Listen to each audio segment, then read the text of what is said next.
The following message is a presentation of Ligonier Ministries, home of the radio program Renewing Your Mind with R.C. Sproul. As we continue now with our study of how the mind is involved in the Christian faith, I want to wrap up a portion of our study of Descartes, where I've looked in the past at his great desire to get to some clear and distinct idea, some truth that was indubitable. And I said that one of the things that he was concerned about doing in reaching that basic premise was to find a rational foundation to argue for the existence of God. Now, the way Descartes went about arguing for the existence of God differs a little bit from some of his predecessors, and quite frankly, I don't think his argument for the existence of God was quite as compelling as some of the earlier thinkers, and even one who came after him. But the basic approach was what we call an ontological argument. Now, an ontological argument for the existence of God is called ontological because it refers to being. Ontology is the science or the study of being. And so the so-called ontological argument for the existence of God is an argument in some way related to the question of being. Now, in church history, the most famous version of the ontological argument was produced much earlier than Descartes by St. Anselm of Canterbury. And Anselm's ontological argument has been a poser for philosophers for centuries. In fact, only recently in 20th century philosophy, there's been a serious revisiting of the old Anselmian ontological argument.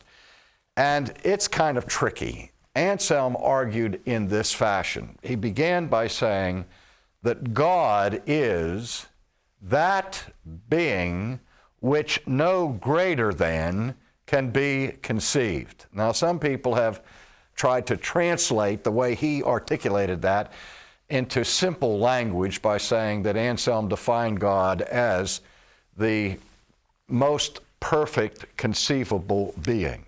But that's not quite accurate. So let's stay with the technical way in which Anselm gave it. He said, God is that being which no greater than can be conceived. And the way he argued was this way, that not only, therefore, when we think about God, we must think of him not only as a mental construct or as an idea, but that we must think of God as existing. Because if I only conceive of God as a hypothetical possibility, I am not thinking of Anselm's God. Because Anselm would say there is a higher conceivable being, namely one that exists not only in the mind's conception, but who exists in reality because it is greater to exist than not to exist. So he's saying that his foil in this debate, Gonalon, would argue, well, wait a minute, what's the difference between this and pure conceptualism and arguing that I have in my mind the greatest conceivable island? Well, that greatest conceivable island must exist. Because if you're not thinking of the greatest conceivable island as existing, then you're not really thinking of the greatest conceivable island, because an island that actually exists is greater than an island that is only imaginary or conceptual. And Anselm responded to that by saying, no, this only applies to the highest conceivable being. Well, when we get into the depths of that particular formulation, this is one of those questions that keeps philosophy students in college going round and round and round in terms of its intelligibility. But that's not the only way that people have reasoned ontologically to the existence of God, in a way that's much easier to follow. The medieval philosophers and theologians argued that God is or has what is called necessary being, as distinguished from unnecessary being or contingent being. Now, what's the difference between a necessary being and a contingent being? Well, there are two differences. One is a logical difference, and the other one is an ontological difference. When we talk about necessary being, we're talking about a being that cannot not be, that this being must be necessarily. That is, by the sheer power of its being, it cannot not exist. Now, the reason for that kind of head-splitting distinction is to distinguish God from all creatures. You exist right now, but you don't have necessary being. It's very possible that you could not exist. In fact, there was a time when you did not exist. So, since there was a time which you did not exist, we cannot assert of your existence that it's necessary ontologically. Because if you had to be, by sheer necessity of the power of your own being, there never would have been a time that you did not exist. But God's being is such that He is eternal.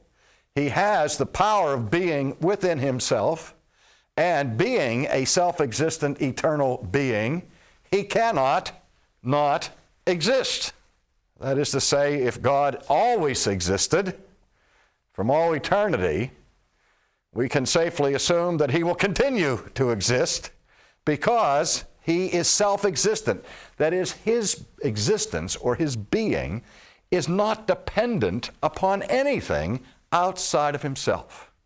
Your existence, on the other hand, is dependent upon your continuity of existence in your present form, is dependent upon water and food and the absence of certain diseases and so on. And your present existence depends upon your having been born, that you're having been generated at some point in time. But God was not generated in some point of time, and God is not dependent on anything outside of Himself like water or air or food in order for Him to be. He has the power of being within Himself. Now that's what we mean by ontologically necessary being. But what we're concerned about more here is the second way in which the phrase necessary being was used by the old philosophers and theologians. They were saying that the existence of God is not only ontologically necessary, but logically necessary. That is, that it is a necessity of logic to affirm the existence of God. And if you deny the existence of God, you are being illogical or irrational. In other words, what the theory is, or was, is the idea that reason itself demands the existence of God. And to deny the existence of God is to step out of rationality. Now, part of the reason why these ancient philosophers and theologians argued in this manner was to deal with people who were raising questions about the idea of God's existence based upon sense perception. People say, well, nobody's ever seen God. You can't see Him, taste Him, touch Him, smell Him. That is, the way we come in contact with other forms of reality, with other things outside of our own mind, is, as we have seen, through the senses. But we don't have any sense perception of God. And so the skeptics would say, since we can't demonstrate the existence of God through external sensory evidence, then we ought not to affirm His existence at all. But the philosophers were saying, but wait a minute, apart from the senses, reason, the sheer power of the mind, requires, as a logical necessity, the idea of God. Now that's the kind of thing that Descartes was trying to get at. But he was trying to give us a foundation upon which to make that rational assertion. Because it is rationally conceivable for God not to exist if nothing exists. And even to say that nothing exists requires something of a slip of the tongue, because nothing by definition does not exist. It is sheer non-existence or sheer non-being. And for me to say that nothing exists is kind of a nonsense statement, because nothing by definition does not exist. But we can conceive, theoretically, of the idea of pure nothingness, insofar as saying any particular object that we conceive of as existing, or that we affirm that does exist, such as you or that chair you're sitting in, we can say that that chair or you, that neither one of you is necessary. I can consider the possibility that neither you nor the chair exists, because there was a time when neither you nor the chair actually existed. So if we come then and say, not only can we conceive that you didn't exist or don't exist, we can conceive that nobody existed. And there was a time when there weren't any people. And there was a time when there weren't any chairs. And there was a time when there wasn't any ocean. And there was a time when there weren't any stars. And there was a time when there wasn't any sun or moon or anything. Well, the idea is that if there was a time when nothing, absolutely nothing, existed, then what would there be now? The only thing you could have now would be nothing. Unless you argued that at some point in the midst of this nothingness, something came into being by itself. It just popped into existence out of nothing, no material cause, no efficient cause, no sufficient cause, no power behind it, absolutely nothing, and then whoop, voila, there is something. And we would say, technically, that this represents, you can call it by different names, some have called it spontaneous generation, where others have used the term self-creation. Now let's take the second idea first. The idea, the concept, the mental notion of self-creation is a manifestly irrational, illogical, absurd idea, because it violates the most fundamental rule of logic, namely the law of non-contradiction, which we looked at in our last session. Because for something to create itself, it has to be and not be at the same time and in the same relationship. That is, to create itself, it would have to be before it was, which means that it would have to be there and not be there at the same time in the same relation, which is irrational. That's absurd. So this idea is, from a rational perspective, completely nonsense. Now, most philosophers who argue for the worlds or anything just popping into being usually use some other term, like spontaneous generation. That was the favorite term of the French encyclopedists during the Enlightenment. I recently read an essay by a Nobel-winning physicist who made this extraordinary observation.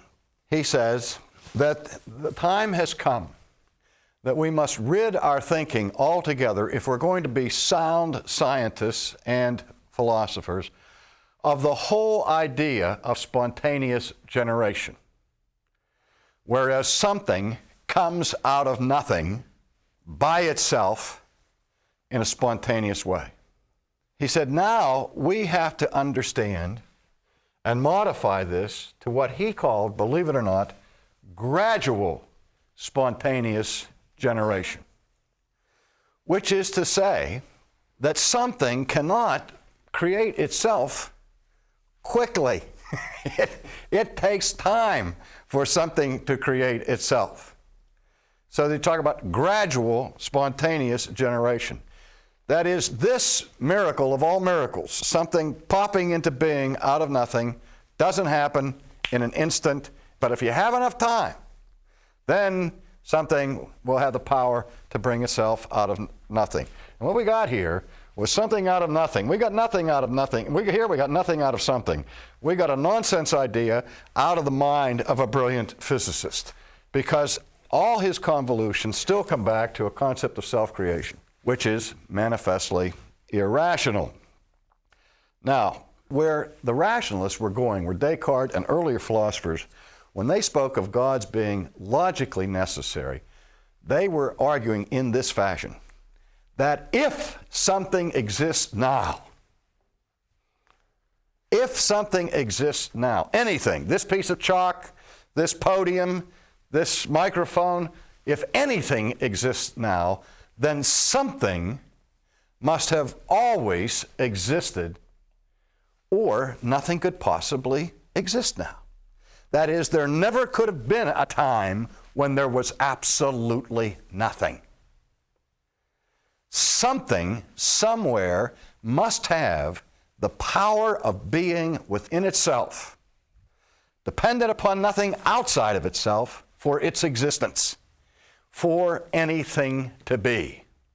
That is, what the philosopher is arguing is that there must be a necessary being, a being who exists by his own internal necessity, and that necessary being not only exists by ontological necessity, but it's logically necessary that a necessary being exists. I hope I haven't gone too fast. I probably have.